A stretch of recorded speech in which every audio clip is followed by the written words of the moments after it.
Assalamu alaikum. This is Muhammad Iqbal Khan Advocate. I am addressing from Iqbal International Law Services. Hello guys, आज का हमारा topic है responsibilities of the tenants. आज हम इस topic पर एक लीगल लेक्चर डिलीवर करने वाले हैं। आज का हमारा टॉपिक है the responsibility of the tenant. देखिए, जो टेनेंट है, किराएदार है, किराएदार की रिस्पॉन्सिबिलिटीज क्या है? What are the responsibilities of the tenant? एक लैंडलॉर्ड ने एक प्रॉपर्टी अगर उसको दी है रहने के लिए on the basis of monthly rent and as well as advance, जो कुछ उनके बीच तय पाया जाता है कि ये रेंट है, ये आप मंथली देंगे, ये आप एडवांस देंगे और इतने तक वो उसको लीज देता है, उसको टेनेंसी देता है। तो उसके बाद उसको पोजीशन मिलता है, तो वो कौन सी रिस्पॉन्सिबिलिटी है? देखिए, उस पर भी जिम्मेदारी है। लैंडलॉर्ड की रिस्पॉन्सिबिलिटी है तो इसी तरीके से टेनेंट की भी है। एक किराएदार की भी रिस्पॉन्सिबिलिटी है कि वो किस तरीके से अपनी रिस्पॉन्सिबिलिटी पूरी करनी चाहिए। अब हम देखते हैं वो कौन कौन सी रिस्पॉन्सिबिलिटी है जो कि बहुत ज़रूरी है। टेनेंट को उन रिस्पॉन्सिबिलिटी का ख्याल रखना पड़ेगा। अगर वो रिस्पॉन्सिबिलिटी का ख्याल नहीं रखता तो फिर जो लैंडलॉर्ड है उसको अख्तियार हासिल है कि उससे वो प्रॉपर्टी इविक्ट करा ले, उससे खाली करा ले, उससे वापस ले ले। अगर वो टर्म एंड कंडीशन को फॉलो नहीं करता, जो उसकी रिस्पॉन्सिबिलिटीज हैं, उन रिस्पॉन्सिबिलिटी को अगर वो पूरा करने में नाकाम हो जाता है तो लैंडलॉर्ड के पास क्या ऑप्शन बचेगा? ऑफ कोर्स यही ऑप्शन बचेगा ना कि वो उससे वो प्रॉपर्टी ले ले, वापस ले ले थ्रू कोर्ट। देख, प्रोसीजर यही है कि ये नहीं है कि उसको मार कूटे पकड़ के बाहर फेंक दे, उसका सामान फेंक दे, गले में फेंक दे। ऐसा नहीं है, कानून इसकी इजाज़त नहीं देता। अगर वो खाली नहीं करना चाहता तो प्रॉपर वे यही है, आप रेंट कंट्रोलर के पास जाएं, कोर्ट में केस फाइल करें और कोर्ट आपके रीजंस अगर वैलिड हैं तो फिर कोर्ट इजेक्टमेंट आपको अलाउ कर देगी। कोर्ट के थ्रू आप उसका कब्जा ले सकते हैं, लेकिन आपको कानून हाथ में नहीं लेना। ये नहीं है कि उसने भी जो रिस्पॉन्सिबिलिटी पूरी नहीं की, आप उसका सामान उठा के बाहर फेंक दिया जाए। ना, दिस इज इलीगल। अगर आप ऐसा करेंगे आप उसके कॉन्सिक्वेंसेस के खुद जिम्मेदार होंगे। उस पर आपके खिलाफ केस फाइल हो सकता है, डैमेजेस का केस फाइल हो सकता है, आपको पोजीशन वापस देना पड़ेगा। इसलिए कोई आप इलीगल काम नहीं करें। अगर वो टेनेंट रिस्पॉन्सिबिलिटी अपनी पूरी नहीं करता तो उसका प्रोसीजर यही है कि आप through court, through rent controller उससे पोजीशन ले सकते हैं। देखिए, पहली रिस्पॉन्सिबिलिटी तो ये है कि वो किराया अदा करे, pay the rent in time up to the 1 to 10th। कानून में ये दिया गया है कि वो वक्त पे किराया दे।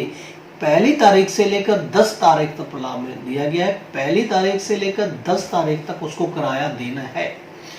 इन टाइम वो किराया उसको, ये इसको रिस्पॉन्सिबिलिटी है कि वो लैंडलॉर्ड को किराया दे। 1 तारीख से एडवांस किराया उसको देना होता है। एडवांस पहली तारीख से, फॉर एग्जांपल महीना स्टार्ट हो गया और इसका किराया उसको एडवांस में देना पड़ेगा। पहली तारीख से लेकर 10 तारीख तक, जब उसके पास अरेंजमेंट हो जाए, जब उसको अपनी सहूलत नज़र आए, 1 से 10 तक उसको चाहिए कि वो किराया दे दे। ये उसकी रिस्पॉन्सिबिलिटी है।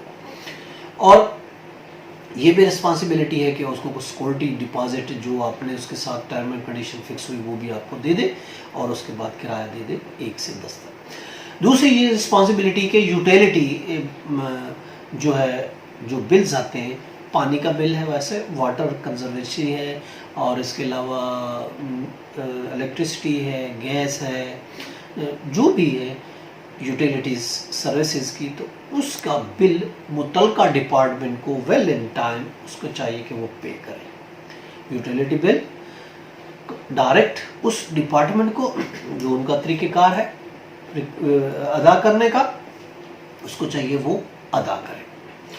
और उसके अलावा एक ये रिस्पॉन्सिबिलिटी तीसरी ये है कि वो इंस्पेक्शन, अगर लैंडलॉर्ड चाहता है, उसको ज़रूरत पड़ती है कि मैं अपनी प्रॉपर्टी की इंस्पेक्शन करना चाहता हूँ किसी भी रीज़न, किसी भी वजह से, तो वो उसका राइट है। आप उसको रोक नहीं सकते, आप उसे इनकारी नहीं कर सकते। हाँ, उसको आप टाइम दे दें, फिक्स टाइम दे दें कि इस टाइम आप फलां दिन, इस डेट को फलां टाइम आप आ जाए, आप अपनी प्रॉपर्टी की इंस्पेक्शन कर लें। तो अगर इंस्पेक्शन करना चाहता है तो आप उसको टाइम, वक्त जो भी आप बता दें, डेट बता दें, उस पर वो आप इंस्पेक्शन कर लेगा। लेकिन आप बिल्कुल उसको मना नहीं कर सकते, इसका राइट है कि वो प्रॉपर्टी की इंस्पेक्शन करे लैंडलॉर्ड। इसके अलावा पांचवा जो रिस्पॉन्सिबिलिटी है वो है do not use other than the purpose. Tenant की ये जिम्मेदारी है जिस पर्पस के लिए, जिस मकसद के लिए उसने ये प्रॉपर्टी रेंट पर ली है, उसी मकसद के लिए उसको चाहिए इस्तेमाल करे, किसी दूसरे मकसद के लिए इस्तेमाल नहीं करे। फॉर एग्जांपल उसने प्रॉपर्टी ली है, रेजिडेंशियल प्रॉपर्टी है, उसे रिहाइश के लिए ली है, लेकिन उसके बाद वो वहाँ बिजनेस करना शुरू कर देता है वो शॉप बना लेता है, वहाँ से बिजनेस स्टार्ट कर लेता है, वहाँ से ऑफिस बना लेता है। No, this is not a right way, ये गलत होगा। एक प्रॉपर्टी रेजिडेंशियल है तो रेजिडेंशियल पर्पज के लिए ही इस्तेमाल होगी, अगर वो कमर्शियल के लिए इस्तेमाल करता हो तो ये गलत होगा, ये उसकी रिस्पॉन्सिबिलिटी नहीं होगा। इस बेस पर वो लैंडलॉर्ड इजेक्टमेंट भी ले सकता है। इसके अलावा पांचवी रिस्पॉन्सिबिलिटी, इलीगल एक्टिविटीज। टेनेंट को चाहिए कि उस प्रॉपर्टी पे जो उसने रेंट पर ली है कोई इलीगल एक्टिविटीज, किसी किस्म की इलीगल एक्टिविटीज वहां नजर नहीं आनी चाहिए। अगर इलीगल एक्टिविटीज किसी किस्म की होती है तो फिर ऑफ कोर्स उसके खिलाफ कार्रवाई की जा सकती है, उसको थ्रू कोर्ट जो है वो इवेक्ट कराया जा सकता है। इसके अलावा छठी ये है कि इन गुड कंडीशन, उसको चाहिए कि जो प्रॉपर्टी उसने जिस हालत में ली है, अच्छी हालत में ली है, ऑफ कोर्स अच्छी हालत में ली है, गुड कंडीशन में ली है, तो उसको चाहिए कि वो प्रॉपर्टी की हिफाजत करे, उसको गुड कंडीशन ही में रखे और वापसी भी गुड कंडीशन में करे। देखिए कलर वगैरह होना, थोड़ी बहुत डैमेज, ये चीज़ें तो होती है, लेकिन वो डैमेजेस नहीं कर सकता। बाकी देखिए वाइट वॉश है, कलरिंग है, वो तो लैंडलॉर्ड की जिम्मेदारी है। बाकी प्रॉपर्टी गुड फेथ में ली है, गुड कंडीशन में ली है, उसको गुड कंडीशन ही में वापस करनी होगी। सातवीं जो रिस्पॉन्सिबिलिटी थी वो hazard thing not be installed. अगर उसे फॉर एग्जांपल उसने ये प्रॉपर्टी ली है for the purpose of commercial use, business के लिए, किसी चीज़ के लिए लिए, लेकिन वो वह हैजर्ड चीज़ें स्टोर नहीं करेगा, वो चीज़ें जो धमाके का बायस बन सकती हैं, जो डैमेज का नुकसान का बायस बन सकती हैं, वो हैजर्ड किस्म की चीज़ें स्टोर नहीं कर सकता, उसको नहीं करनी भी चाहिए। और इसके अलावा आठवीं जो है वो एट्थ जो उसकी रिस्पॉन्सिबिलिटी कि वो सबलेट नहीं करें। समटाइम बहुत से लोग जो सबलेट कर देती, एक ने प्रॉपर्टी ली, अब उसको किसी और किराएदार को आगे बैठा देती, this is not a legal way, ये भी इलीगल तरीका है। प्रॉपर्टी को सबलेट करना, किसी और को फिर किराए पे दे देना, अब किराएदार ने किसी और को वहाँ किराए पे दे दी, किसी और को किराएदार रख दिया, this is wrong way, this is illegal act. अगर इस तरीके से करेंगे तो ये उसके खिलाफ भी लैंडलॉर्ड आपसे इजेक्टमेंट करा सकता है, कोर्ट के थ्रू आपको खाली प्रॉपर्टी करा सकता है। तो इसलिए सबलेट नहीं करनी चाहिए, ला इजाज़त नहीं देता सबलेट करने की।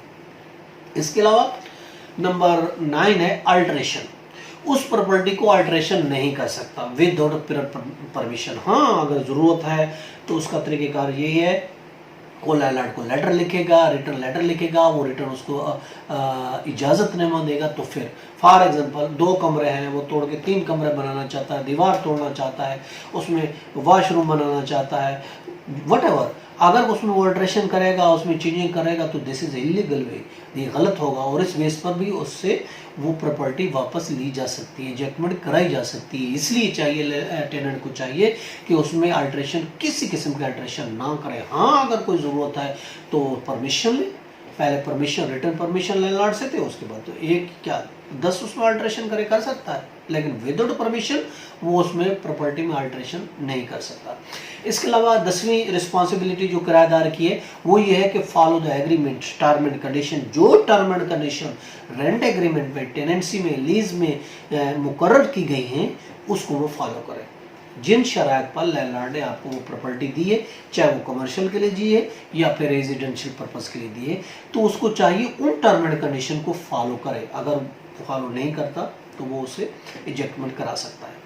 और 11वीं जो है वो रिस्पॉन्सिबिलिटी ये बनती है peace position at the time of leaving. जब वो लीव करता है उसको चाहिए पीसफुल, जिस तरीके से उसको पीसफुल पोजीशन दिया गया था इसी तरीके से वो भी इसकी जिम्मेदारी है कि उसी तरीके से पीसफुल, अमन के साथ वो पोजीशन उस रेंट प्रॉपर्टी का लैंडलॉर्ड को वापस करे जब वो छोड़ रहा है, ये भी उसकी जिम्मेदारी है।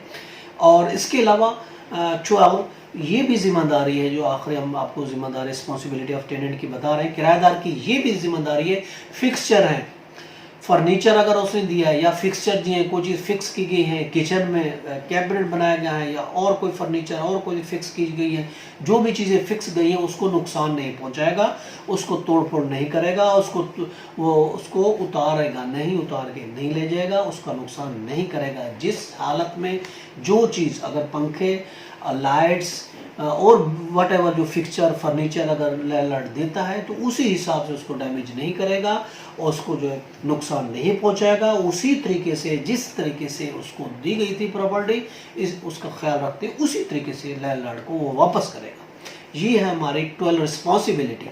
टेनेंट की जो रिस्पॉन्सिबिलिटी बनती है टुवर्ड द लैंडलॉर्ड, के किराएदार की मालिक की तरफ जो रिस्पॉन्सिबिलिटी है वो 12 रिस्पॉन्सिबिलिटी है। उसको चाहिए इस पूरी रिस्पॉन्सिबिलिटी को पूरा करते हुए उस प्रॉपर्टी में रहे और उसके बाद उसको वापस कर दे। ये था हमारा आज का टॉपिक।